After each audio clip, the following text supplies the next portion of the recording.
children, welcome back to Tapovan Group of School English Medium. My name Bindu Pandya. Today I am teach you Standard 4th Subject Hindi. तो बच्चों subject Hindi में हमारा chapter कौन सा 11 पढ़कू की सूझ हमारा न्यू चैप्टर स्टार्ट होता है और ये हमारी कविता है. क्या है? कविता है. पढ़कू की सूझ. पढ़कू हम किसको बोलते हैं? जो बहुत सारा पढ़ता है ना, जिसको बहुत सारा ज्ञान होता है, सूझ होती है, इसको हम बोलते हैं पढ़कू की सूझ. ये हमारी कविता है. तो मेरे साथ आपको एक कविता देखना है, समझना है, आपको टेक्स्ट बुक में पढ़ना है. ओके. एक पढ़कू की बड़े तेज थे, तर्कशास्त्र पढ़ते थे, जहाँ न कोई बात वहाँ भी नई बात गढ़ते थे. तो बच्चों ये कविता है. यहाँ एक पढ़कू जो बहुत पढ़ता है, ओनली उसको पढ़ने के सिवाय बाहर का नॉलेज नहीं होता है. हम बहुत पढ़ते हैं, हमारा ओनली वही बुक का ही नॉलेज होता है, बाहर का कुछ हमारे ज्ञान नहीं होता. तो वही हमारी यहाँ एक कविता ली है और वहाँ वही बताता है. बहुत तेज पढ़ता था, जहाँ न कोई बात वहाँ भी नई बात. उसको कोई बात समझ में नहीं आती थी और वहाँ कोई नई बात खड़ी कर लेता था. कौन?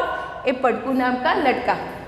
एक रोज वे बड़े फिक्र में समझ नहीं कुछ पाए, बैल घूमता है कोलू में कैसे बिना चलाए. उसको कुछ समझ में नहीं आ रहा था और बोल रहा था ये बैल कैसे घूम रहा है. किसको बच्चों समझ में नहीं आता? ये पढ़कू है उसको. कई दिनों तक रहे सोचते मालिक बड़ा गजब है, सीखा बैल को रखा इसने नीचे कोई डब है. उसको ऐसा लगा कई दिनों हो गए हैं और ये मालिक ने उसको कुछ सीखा रखा होगा डब, ऐसे ही घूमता रहता है. ये ऐसा किसको लगता है? ये पढ़कू नाम को लड़का को. आखिर एक रोज मालिक से पूछा उसने, ऐसे अजीब बिना देखे लेते तुम जान वेद यहाँ. उसके बाद वो देखता रहा, उसको मालिक के पास आता है और बोलता है बिना देखे आपको कैसे मालूम हो जाता है कि ये वेद. आपको ये मालिक को पूछता है आपको बिना देखे कैसे मालूम हो जाता है. कोलू का ये बैल तुम्हारा चलता या अड़ता है, रहता है घूमता, खड़ा है या पागुर करता है.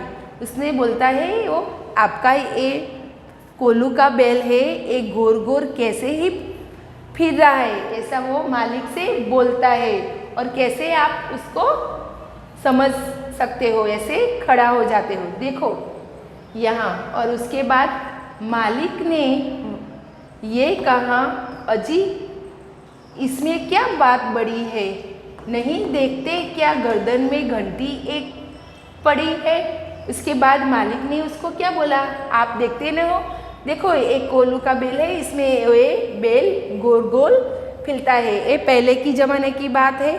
कुछ करना है तो इसमें बेल का सहारा लेते हैं और गोल गोल फिरता है. और उसको बोलता है आपको दिखाई नहीं देता है ये गले में क्या है? बेल है, घंटी है. इससे उसकी आवाज़ से समझ में आ ही जाता है. उसके बाद आपको यहाँ पे देखना है, जब तक ये बसती रहती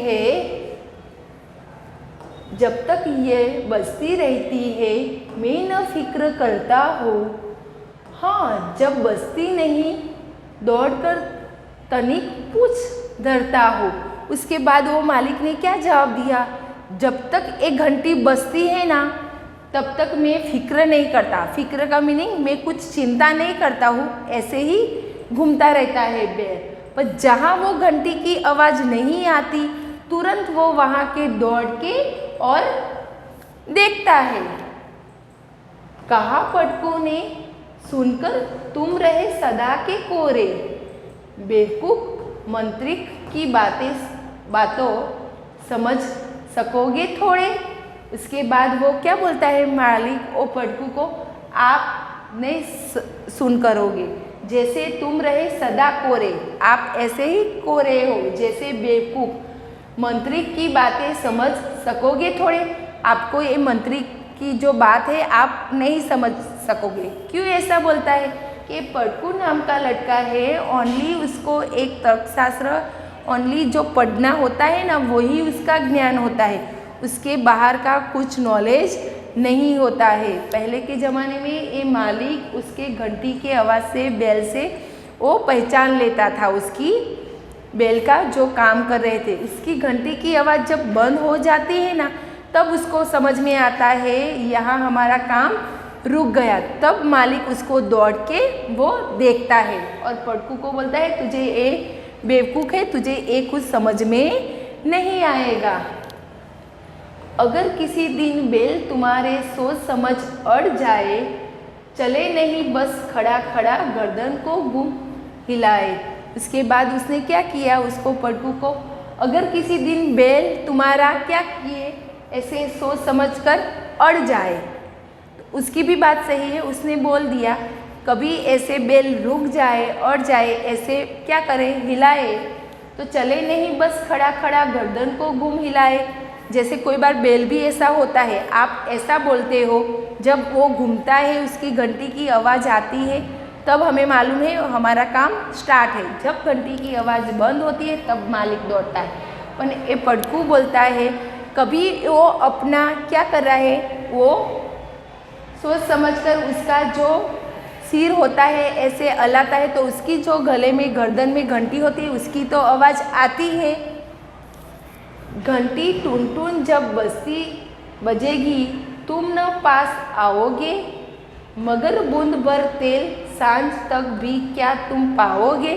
तो वो बोल रहा है घंटी जब टून टून जब बजेगी, उसके गले में जो घंटी होती है तो उसकी आवाज़ टून टून बजेगी तब तुम उसके पास आओगे, अगर ये बूंद भर तेल सांझ तक भी क्या तुम उसको पाओगे। तो उसको बोलता है ये शाम तक ऐसे ही घूमेगा उसकी घंटी की आवाज़, तो क्या उसका काम हो जाएगा। मालिक थोड़ा हंसा और बोला कि पढ़कू जाओ, सीखा है ये ज्ञान जहाँ पर वही उसे फैलाओ। तो वो उसके बाद वो क्या बोलता है, एक घंटी के बारे में बोलता है, ऐसे मुंह हिलाए तो घंटी तो ऐसे ही बजेगा, तो आप ऐसे समझोगे आपका काम हो चुका। तो वो मालिक क्या करता है, हंस पड़ता है और क्या बोलता है, पढ़कू तुम यहाँ से जाओ, सीखा है वहाँ ज्ञान जहाँ पर वही इसे फैलाओ। आपने यहाँ पुस्तक का जो ज्ञान समझा है, पढ़ा है, वहाँ जाके उसकी आप फैलाओ। यहाँ सभी कुछ ठीक ठाक है, ये केवल माया है।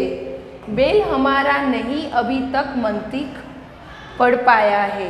ये उसको बाद उसके क्या बोलता है, ये पढ़कू को वो यहाँ मालिक हंस लेता है और बोलता है, यहाँ से पढ़कू को बोलता है जाओ, और बोलता है ये ज्ञान जहाँ से आपने लिया है वही फैलाओ। उसको बोलता है आपने जहाँ से पुस्तक का ज्ञान लिया है वही फैलाओ, ये हमारा काम हमारा ठीक ठाक ही चल रहा है। केवल ये सब हमारी क्या है, ये सब माया ही है। बैल हमारा नहीं अभी तक मंतिक पढ़ पाया है, हमारा बैल अच्छा ही है और उसको ये सब नहीं पढ़ पाया है। तो बच्चों ये हमारी कविता है और आपको ये कविता आपको लर्न करना भी है और समझना भी है।